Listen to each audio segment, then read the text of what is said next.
So in our previous recording, we have noted that there are 7 strong acids and 8 strong bases, and that every other acid or base is considered weak.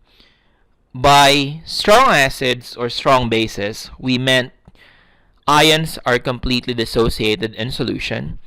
For the case of acids, it's H plus ions and whatever the anion is. And for strong bases, it's hydroxide ions and whatever the metal cation is. Now, there is a more quantitative way to explain or to describe rather acid base strength, and that will be using chemical equilibrium. So, let's say for example, we have an acid HA, and in the presence of water, water acts as a base which produces hydronium ions, and HA is converted to the conjugate base A minus. We can write an equilibrium expression for this reaction, such as H3O plus, the concentration of H3O plus, times the concentration of A minus, divided by the concentration of the acid at equilibrium. Notice that the concentration of water is not included here because water is a liquid. We can call this K value as Ka, which just stands for the acid dissociation constant. And the same can be said for an acid B. When it reacts with water, which acts as an acid, okay, here water is a base, you can produce BH plus and OH minus in solution, and we can write this expression Kb for this reaction. Now, notice that an acid should be stronger if we generate more of these products on the right, and the same goes with stronger bases. That is, if we're considering weak acids and 2 weak bases, which one is the stronger acid and which one is the stronger base. The stronger of the 2 weak acids should have a higher Ka value because you are producing more of the dissociated products, and the same goes for the base. Now, shown in the next table are some actual values. Okay, in this table, you can see that as you go from the bottom of the table up to the top of the table, the acid strength is increasing. And on the other hand, on the right part of the table, base strength is increasing as you move from top to down. Okay, notice that all these bases, by the way, are conjugate bases of the acids on the left. So based on Ka values, we can actually tell which is a stronger acid between 2 weak acids. Let's say, for example, benzoic acid is a stronger acid than hydrogen sulfide, but benzoic acid is actually a weaker acid than, let's say, phosphoric acid. Okay, now notice too that as the value of Ka actually, now notice too that for strong acids, perchloric, sulfuric, hydrochloric, and nitric, the values here are reported to be large. Okay, so if we were to write equilibrium expressions for these, let's say for example perchloric acid, the Ka expression should be H plus or H3O plus, they're the same, times ClO4 minus, divided by the concentration of HClO4. So this value, this numerator, will actually be very large, but this denominator will actually be very close to 0. So this is almost 0. If you remember, a number divided by 0 is actually infinity. That's why Ka values are just reported to be large for strong acids. Okay. Now, as a consequence, their conjugate base values, the Kb values of their conjugate bases are actually very small. In fact, perchlorate, hydrogen sulfate, chloride, and nitrate ions do not exhibit really any appreciable basic properties. But for the other weak acids, Notice that as the strength of the conjugate, notice that as the strength of the weak acid increases, the strength of their conjugate bases is actually decreasing. Okay, so let's say, for example, phosphoric acid is a stronger acid than hydrogen sulfide, but the dihydrogen phosphate ion is actually a weaker base than the hydrogen sulfide ion. And this relationship can actually be expressed in this slide, or can be explained rather in this slide. Say, for example, you have an acid, a weak acid, HA, and its conjugate base A minus in two separate reactions. In vial 1, where you have HA, it reacts with water as a base to produce hydronium ions and A minus. You can write the Ka value as this. And in vial number 2, you have A minus reacting with water as an acid to produce HA and OH minus. You can again write the equilibrium constant Kb as this. If you add the two equations together, notice that HA and HA for the second equation will cancel out. And A minus in the first equation and A minus in the second equation also cancel out. So that if you add these together, you'll actually end up with 2H2O liquid, and this is actually supposed to be H3O plus. Please correct that in your slides, but it's the same anyway, plus OH minus. Now, this equation, remember, is just the auto ionization of water, okay? And in equilibrium, remember that if we mathematically add two equations, we have to multiply their K values. So in order to get here the net K value of this equation, multiplying Ka and Kb, we get this expression. And again, notice that HA actually gets canceled out, and so does A minus. And in the end, we're going to just get H3O plus times OH minus, which is actually an expression for Kw, the auto-ionization constant for water. So therefore, this equation actually holds true, meaning if you know Ka using Kb, or using Kw rather, you can determine what Kb is.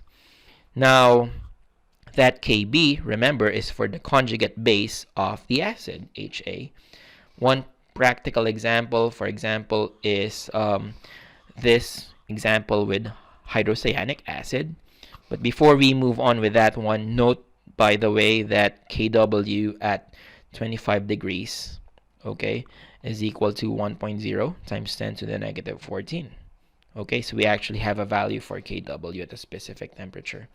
Now, going back to this example, let's say, for example, we know the Ka of hydrocyanic acid, and we don't know what the Kb for the cyanide ion is.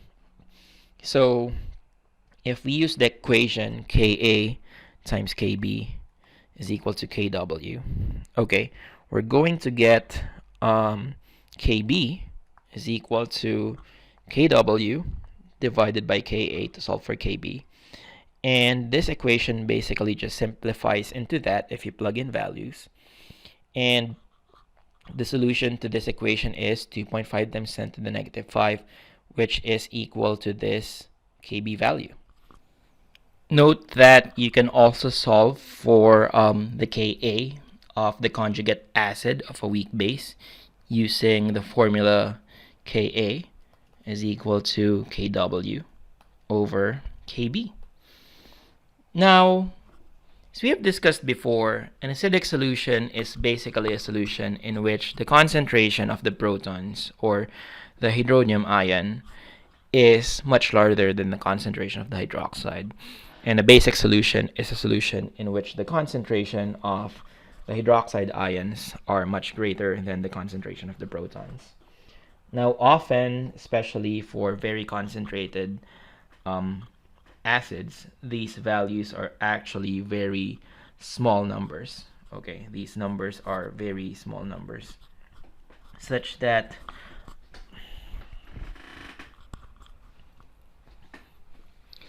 Now, in most cases, these values tend to be very small numbers. They have large negative exponents in them. So, what we actually see in most of everyday life is a more convenient way to report the concentrations of hydronium and hydroxide using the pH scale. The pH scale is basically just calculated by taking the negative log to the base 10 of hydronium ion concentrations. Now, for pOH, we can also take the negative log of the hydroxide ion concentrations, and we get a value called pOH. And if we take the negative log of both sides of this equation, we get pKw is equal to pH plus pOH. And remembering that, again, Kw at 25 degrees is 1.0 times 10 to the negative 14, then we have pH being equal to, or rather, we have pH plus pOH equal to 14 at 25 degrees Celsius. Now, when pH is equal to pOH, and there can only be one value for that, okay? So when pH is equal to pOH, there's only one value to that, which will add up to 14, and that value is 7, okay? When pH is equal to pOH, meaning at pH 7, the solution is neutral, okay? The solution is neutral. So, for example, water, completely free of ions, is a neutral species, okay? Now, at a pH lower than 7, so pH below 7, or another way to look at it will be pOH above 7, okay? Then you have acidic solutions, okay? So let's say, for example, examples of that will be the battery acids in your cars. That's very acidic. It's actually comprised of sulfuric acid. You have stomach acid, acidic as well. You have lemon juice and vinegar. Milk is slightly acidic as well. Now, on the other end of the stick, if you have a pH value above 7, which translates to a pOH value below 7, then you have a basic solution. Okay, so for basic solutions, for example, you have Windex, which has a pH of 12 or a pOH of 2, and baking soda is slightly basic. Your blood is also slightly basic. So I guess I forgot to mention this, but knowing the pH at 25 degrees, you can solve for pOH and vice versa. Okay, so this is again another powerful equation that we will use for this chapter. Here are further more examples. Now, there are rules for logarithms that we're going to discuss as we move on with the examples. And we can also get the negative log of Ka and Kb values. They're very small values as well. So conveniently, we can report Ka and Kb values as pKa and pKb. Now, using this equation that we have derived earlier, we take the negative log of both sides, and we get pKw equal to pKa plus pKb, which again, at 25 degrees, pKw is equal to 14. So here, what it actually tells you is if you know the Ka, in particular, if you know the pKa of an acid, then you know the pKb of its conjugate base. Okay, so again, you can solve for the pKb of the conjugate base if you know the pKa of the acid. As we have said earlier, acid strength increases with increasing Ka values. Okay, now in terms of pKa values, as the value of pKa decreases, the strength of the acid increases, and the same thing too can be said for bases and pKb. The lower the pKb is, the higher the Kb is, and the stronger the base is.